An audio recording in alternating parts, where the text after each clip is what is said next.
আধার card আমার দেওয়া আছে ফেসবুকে, আর আমার রিয়েল ফটো ফেসবুকে দেওয়া আছে। আমি এটা বলার জন্য আজকে অনলাইন হয়েছে, মানে লাইভ করছি। সেটা হচ্ছে যে প্রত্যেকটা দিন আমার ফোন কিছু চেঞ্জ করা হয় প্রত্যেকটা দিন, আর তার ওপর সকালবেলা উঠে তার ওপর বিচার করা হয়। সে যে আদালতে বিচার করুক না কেন, তলে তলে তো বিচার হচ্ছে। এসএসসি এইসব মানে এই চাকরিহারা এদের তলে তলে তো এই বিচারটা হচ্ছে। যে আদালতই করুক না কেন, এর তলে তলে এই বিচারটা করা হয়। আর প্রত্যেকটা দিন রাত্রেবেলা আমার ফোনে সবকিছু চেঞ্জ করা হয়, আর সকালবেলা উঠে সেই চেঞ্জ দেখে আমার ওপর বিচার করা হয়। কোথা থেকে আসি আমি? আমি 2020 সালে আমার নতুন স্যামসাং ফোন আর নতুন সিম, এয়ারটেলের সিম 9169484447। আমি বলছি, আমার নতুন ফোন স্যামসাংয়ের আর নতুন সিম 9163948447। এই নাম্বারটা নেবার পর আমি পাবলিকদের কাছ থেকে একটা টেকনোলজি বুঝতে পারি, যেটা দিয়ে দেখা যায় শোনা যায়, মানে পাবলিক আমাকে দেখতে পাচ্ছে, আমাকে শুনতে পাচ্ছে। আর সেই সব পাবলিক যাদের কাছে অ্যাপেলের আইফোন যাদের কাছে আছে, সেই সব পাবলিক তাদের কাছ থেকে আমি একটা টেকনোলজি বুঝতে পারি, যেটা দিয়ে আমাকে তারা দেখতে পায়, আমাকে তারা শুনতে পারে।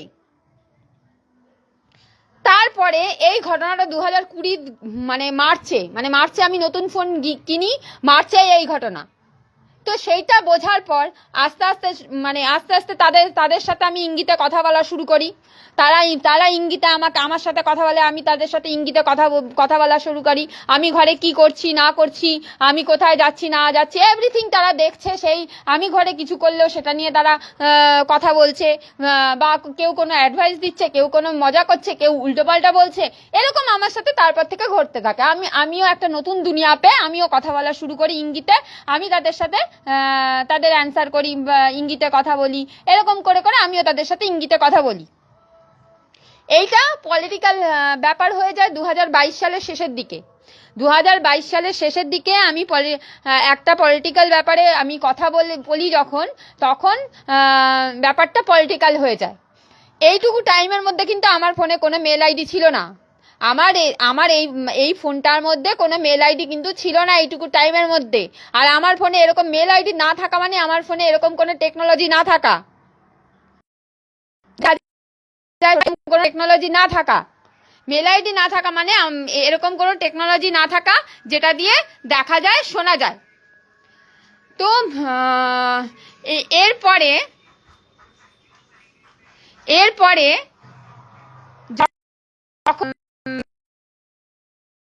যখন বিজেপি কাছে আমি অভিযোগ করি, আমি ডিরেক্ট স্যার মোদিজির সাথে তখন ইঙ্গিতে আর্টিফিশিয়াল ল্যাঙ্গুয়েজে কথা বলি। আর আর্টিফিশিয়াল ল্যাঙ্গুয়েজে কথা বলে আমি অভিযোগ করি স্যার মোদিজির কাছে যে এরকম আইফোন ব্যবহারকারী সিঙ্গার জুবিন নটিয়াল রিলেটেড মহিলা, ওদের নামে আর বাকি যারা ছিল তাদের নামে আমি অভিযোগ করি যে এরা আমাকে দেখতে পায়, শুনতে পায়, এবং আমাকে নানা রকম ভাবে আমাকে উল্টোপাল্টা, আমি ঘরে কি করছি না করছি, আমি আমার পার্সোনাল নিয়ে উল্টোপাল্টা বলতে ছাড়ে না। এমনকি আমি কতটা ভাত খাচ্ছি সেটা নিয়েও উল্টোপাল্টা বলতে ছাড়ে না। এইসব নিয়ে সমস্ত বিষয় নিয়ে আমি স্যার মোদিজির কাছে অভিযোগ করি।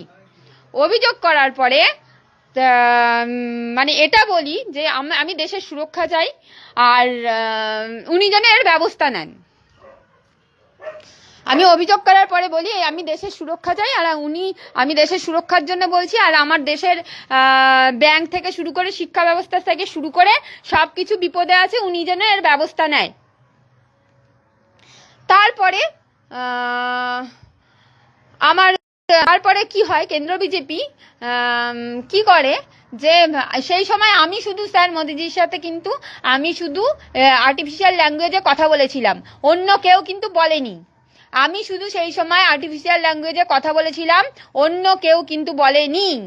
জুবিন নটিয়ালের কোনো প্রেমিকা থেকে শুরু করে কেউ বলেনি সেই সময় আর্টিফিশিয়াল ল্যাঙ্গুয়েজে কথা। তো তারপরে যেটা হয় সেটা হচ্ছে যে কেন্দ্র বিজেপি উল্টে আমাকে ভয় দেখাতে শুরু করে যে যেহেতু তারা সব পাওয়ারফুল পয়সাওয়ালা, আমি যাদের নামে অভিযোগ করেছি তারা যেহেতু পাওয়ারফুল পয়সাওয়ালা, সেই জন্য তাদেরকে ছেড়ে আমাকে ভয় দেখাতে শুরু করে। এইবার আমাকে ভয় দেখাতে যখন শুরু করে তখন আমি ভয় পেয়ে ফেসবুক আর গুগলের কথা বলে পোস্ট করে দিই যে ফেসবুক আর গুগল সিকিওর না বলে আমি এটা পোস্ট করি। তারপর থেকে শুরু হয় ইন্টারন্যাশনাল বিচার। আর এই ইন্টারন্যাশনাল বিচার যখন শুরু হয় তখন আমার ফোন থেকে শুরু করে তেনারা বিভিন্নভাবে আমাকে যাচাই করে তবে কিন্তু আমাকে ভিকটিম বানিয়েছিল। আমার কাছে এরকম কোনো টেকনোলজি ছিল না, তার জন্য তেনারা কিন্তু বিভিন্নভাবে আমাকে যাচাই করে, আমার ফোন থেকে শুরু করে সবকিছু যাচাই করে তারপরে কিন্তু আমাকে ভিকটিম বানিয়েছিল। এইটা ভুলে গেলে চলবে না। আমার দেশের আদালত, যত আদালত আছে নিম্ন থেকে মধ্য থেকে উচ্চ, আমার দেশের যত আদালত আছে নিম্ন থেকে মধ্য থেকে উচ্চ, সেই সব আদালতের জানা উচিত যে ইন্টারন্যাশনাল যখন বিচার শুরু হয় তখন কিন্তু আমাকে যাচাই করে তবেই আমাকে ভিকটিম বানিয়েছিল। আমি এই টেকনোলজি কোনোদিনও ব্যবহার করিনি, তেনারা শিওর হয়েই কিন্তু আমাকে ভিকটিম বানিয়েছিল। আমার ফোনে কিন্তু তখনও কোনো মেল আইডি ছিল না, আমার ফোনে কিন্তু তারপরে মেল আইডি আমি করি। তো 2025-এ এসে দাঁড়িয়ে রাত্রিবেলা আমার ফোনে হাত দিয়ে আমার ফোনে এটা করে দিচ্ছে ওটা করে দিচ্ছে, সেইটা নিয়ে লাফিয়ে আমাকে মাইনাস করা হচ্ছে। এটা কোন দেশের বিচার? বিচারটা ইন্টারন্যাশনাল বিচার 2023 থেকে শুরু হয়েছিল। আজকে 2025-এ এসে দাঁড়িয়ে 2025-এ আমার ফোনে হাত দিয়ে বদমাইশরা এরকম বদমাইশি করবে, তার জন্য কি সাফার আমি হব? তাহলে যারা করছে, যাদের নামে অভিযোগ করছে তাদের ব্যবস্থা নিন, তার জন্য সাফার আমি হতে পারবো না। আমার আরো কিছু বলার আছে, আমি পরের ভিডিওতে আসছি। আমার ফোনে এখন চার্জ কম আছে, আমি পরের ভিডিওতে আসছি, আমার আরো কিছু বলার আছে।